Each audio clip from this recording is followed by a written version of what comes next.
Hey, geometry friends, here we are in chapter 13, the last section. We're looking at section 6, probabilities of mutually exclusive events. So our vocabulary includes the phrase mutually exclusive events and complement. To discuss mutually exclusive events, it might make sense for us to consider the humble die. So if we were to talk about, is it possible to roll an odd number and an even number? Well, those two things are mutually exclusive because you can't be both odd and even. But if I were to ask you, is it possible to roll a number that's divisible by 5 and an odd number? Well, yeah, those two events are not mutually exclusive because there's some overlap. So mutually exclusive events are events that cannot happen at the same time. And when we consider the complement of a probability, let's say I were to tell you that there is a 90% chance, or 9 out of 10 times I don't know, cook breakfast for my kids. That's not really true, but let's just pretend it were. 9 out of 10 times I'm going to cook breakfast. But the complement to that, not cooking breakfast, well, that's going to happen the rest of the time. So 1 minus 9/10, or 1/10 of the time. In this example, we're going to see if we can determine what is mutually exclusive and what is not. So, a junior winning the election or a senior winning the election. So these are two events, a junior winning or a senior winning. Are they mutually exclusive? What do you think?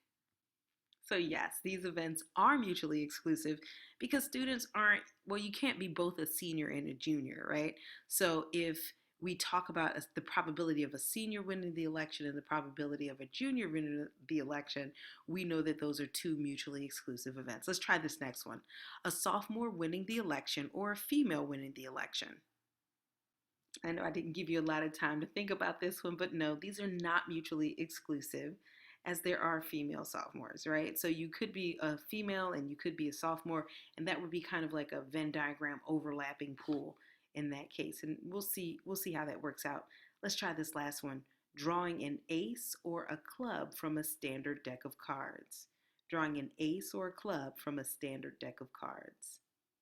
So yes, these are mutually exclusive because there's no one card that would have it that would be both an ace and a club, right? Because the suits and the cards are specific to each card. So the way mutually exclusive events relates to probability is that if you're trying to find the probability of A or B, and those two events are mutually exclusive, right? Then the probability of A or B would be the probability of A plus the probability of B. All right, and we'll see how that works in the next few examples. Okay, so Ramiro makes a playlist that consists of songs from 3 different albums, 1, 2, 3, and we've got 10 songs from the first album, 12 from the second, and 13 from the third. If he lets his MP3 player select the songs from the list at random, what is the probability that the first song played is from album 1 or from album 2? Well, realizing that the MP3 player is selecting through all of these songs, we realize this as our like our selection pool, right? So if we take the sum of this is 35. There's 35 possible different songs to choose from, and out of the first album there are 10. So the probability of being from album A would be 10. All right, probability the probability of album 1 would be 10, and similarly the probability from album 2 would be 12 out of 35. So since these are mutually exclusive events, you can't be, unless, you're not the same song from both albums, right? Unless, whatever. But you know what I mean.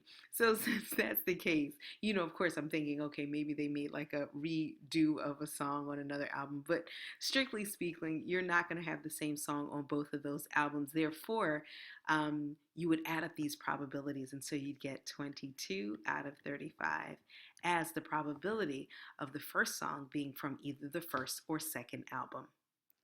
So sometimes events are not mutually exclusive, and we need to find a way to handle that type of probability as well.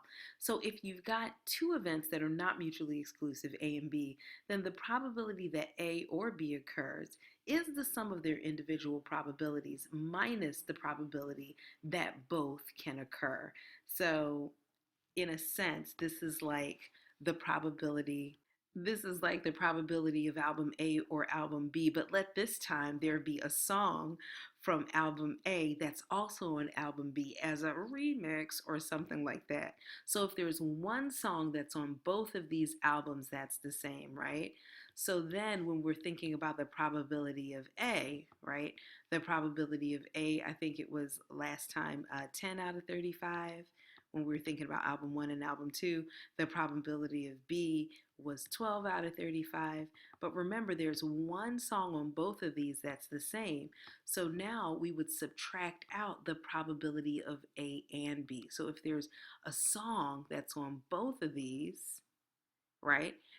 Let's say it's just one, that would be 1 out of 35. So we would subtract that out. We would subtract out the overlap. I hope that makes sense. Let's try some examples. Okay, so we're going to talk about events that are not mutually exclusive. The table shows the number and type of paintings that Namiko has created. If she randomly selects a painting to submit to an art contest, what is the probability that she selects a portrait or an oil painting? All right, so we need to kind of look at this and see what it is that's going on in this chart. And they do highlight the colors so that we could focus on that. So we know we're concerned about oil paintings and we know we're focused on portraits. And so we can see that this is the total number of oil paintings that Namiko has created, and here's the total number of oil. I think I said it wrong. This is a portrait and this is oil, as the words indicate. Okay, so now we need to figure out what is the probability if she randomly selects a painting to submit to an art contest. What is the probability that she selects a portrait or an oil painting? So one thing to notice is that the total number of paintings that's done would be 30 altogether if we count up all the numbers, okay? And so now what we know is that we need to find the probability of oil. What's the probability of an oil painting? Well, we know that the oil paintings make number 6, so that would be 6 out of 30. That's the probability of oil. And how about the probability that it's a portrait? So the probability that it's a portrait would be the sum of this column, which is 5 plus 3 plus 2 plus 0, and that is 10. So that's 10 out of 30. So you remember we have to find the probability of oil or a portrait. You know that we have to find the probability of each, and then we're going to add those up. So that's oil, the probability of oil plus the probability of portrait. Then because we're over counting, we're counting a couple times. We've counted up these number 3 here, and then we've counted it